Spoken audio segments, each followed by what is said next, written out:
Quotation from myself, segment 49, quotation number 599. To develop the arguments in support of his ideas regarding problems of creation in Summa contra Gentiles, Thomas Aquinas uses as one of the central premises the essentially Aristotelian notion, but which even Aristotle would have some difficulties to claim the exclusive authority of, that every agent intends to introduce its likeness into its effect. End of quote. But if one accepts this premise as true, then reciprocally the reverse notion, that is, the likeness of the effect should be found in the agent, has to be also admitted, keeping in mind, of course, which one is prior and which is posterior. Again, according to Thomas Aquinas, God as the agent has created both form and matter, which in their composition constitute the created things. It is obvious also that the created things are endowed with certain attributes and capacities, including in the animate things the faculties of sense perception, through which they acquire knowledge. Now, the likeness of those sensory and epistemic capacity must be present in Creator, for him, ex hypothesis, could not have created anything likeness of which he does not possess. Thus the Creator may also be endowed with sense perception capabilities, though admittedly in a form specific to his substance and according to his unique manner of being. By using his sense perceptions, the Creator can acquire knowledge in a manner analogous to man. In this way, the contradiction between man's free will, which presupposes and entails accidental events, and God's foreknowledge, which necessitate predetermination of such future events, could be resolved by allowing God what man is capable of: to know universally, that is, determinately, and particularly, that is, as governed in part by the accidents of free choice. For one cannot ex hypothesis deny to the Creator what a created thing possesses. On the contrary, as the Creator he should possess them in the highest degree, in addition to other infinite number and extent attributes which particular creature is lacking. As far as the specific mode of God's sense perception is concerned, again, if God is infinite, he must be everywhere, both in the invisible world and in the world of created things. For to deny him the latter would destroy his infinity. As since he is everywhere infinitely, he must be in infinitely close contact with each and every one of the created things. Thus the question of how God derives his knowledge of the particular thing is solved. For having immediate contact with the created things, unlike the animate creatures who have to use media like, for example, sound and light waves, acting with sense organs, God accesses the things directly by permeating them with his power. Now the quote: "But since contact of power, which appertains to intellectual substances, extend to the innermost things, it makes the touching substances to be within the things touched, and to penetrate it without hindrance." Summa contra Gentiles, Part 2, Chapter 56, Paragraph 9.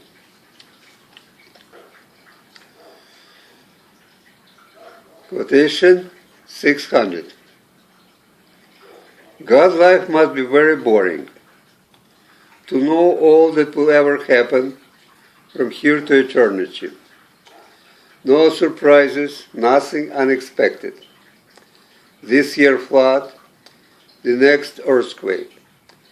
Couple millions killed now, more millions later.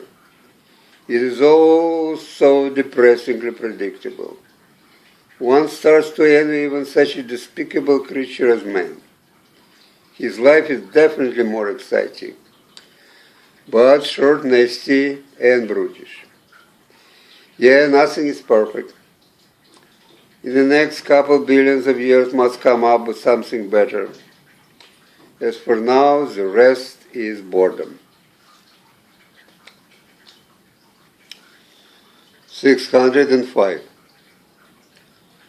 Christians can't have it both ways.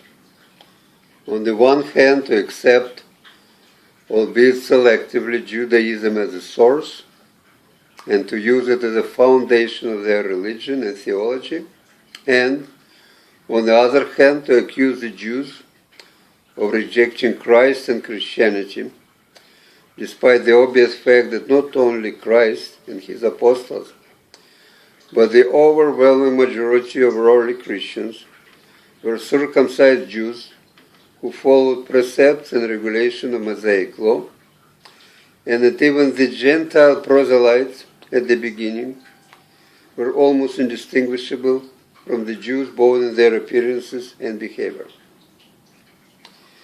Yet Christians, like the rest of us, are only human, though they often love to imagine being more than that. And it's quite human to wish to have it both ways. It is also hard to blame them for this apparent contradiction, considering the kind of theological baggage they inherited from the early church fathers, who literally, and admittedly with certain amount of inner logic, had predicated Christianity from the start on the condemnation of the Jews as unworthy of God's favors.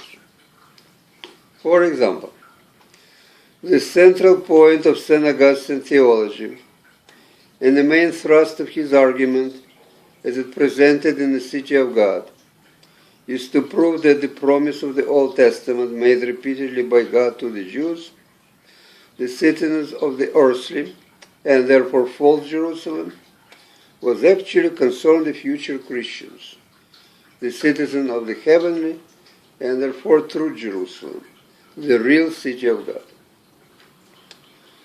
For knowing the tragic history of the Jews, one cannot escape the conclusion that if God made them the promise, he undeniably had reneged on it. Yet this is totally unacceptable to the Christian, who had fully assimilated and eventually developed by Thomas Aquinas to its ultimate end the ancient Greek notion of absolute perfection, of supreme being, and apply it to Jehovah, the common God of Jews and Christians. Consequently, the salvation of God's reputation has become predicated on the repudiation of the Jews, who, to save his perfect integrity and trustworthiness, had to be declared not worthy of his promise and mistaken in their belief that it was made to them. And in the 2,000 years of their coexistence with the Jews, Christians have certainly made everything humanly, or rather inhumanly, possible to turn a specious premise into almost self-evident truth. It is mainly because of such a similar quasi-theological argument that the habitual rejection of the stranger in our midst has evolved into innate and vicious hatred, and the ennobling appellation Christian for hundreds of years have become synonymous with the obnoxious term anti-Semite. 606. The task of turning Jesus man into Christ God undertaken with all-consuming passion and solemnity of proselytism in the first 5 centuries of Christianity, has proved to be unsurmountable and beyond the abilities of the best Christian theologians. Despite the appropriation for their use of the unsurpassed since metaphysical achievement of Greek philosophy, despite the expenditure of the enormous amount of time and energy, talent and devotion, despite when arguments had ultimately to yield to a sword, the slaughter of countless numbers of Christians by their brethren in faith, in order to extirpate the endless and hardly distinguishable heresy, at the end they have to settle for a decree of a creed imposed by secular force, exercised by essentially pagan Roman emperor, instead of embracing the free religious conviction of understanding.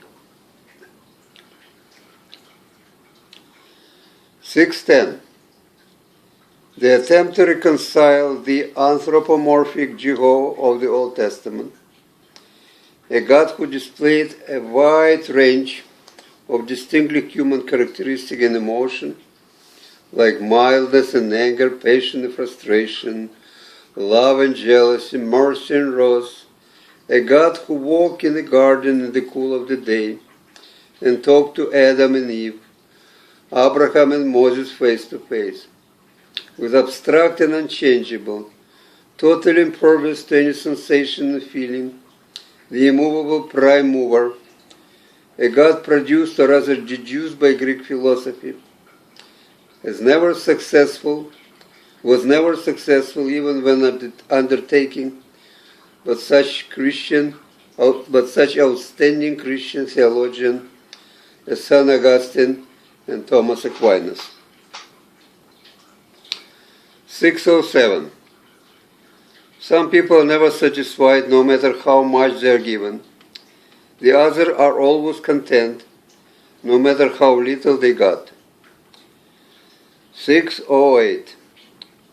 Philosophy, like sleep, is the last refuge of the unhappy. 609. 3,000 years ago, when Ecclesiastes proclaimed that all is vanity, he was proclaimed a wise man. Today in America, he would have been put on Prozac. 611. Such is the typical progress of human aspirations. To begin optimistically with a wish for maximum, then reluctantly switch to middle of the road, and finally end up by resigning to the inevitability of settling for a minimum. For to wish for the maximum may be divine, but to settle for minimum is only human. 612. The perversions of any kind are caused either by the unavailability of the ordinary normal, or by the superabundance of it to the point of oversaturation and boredom.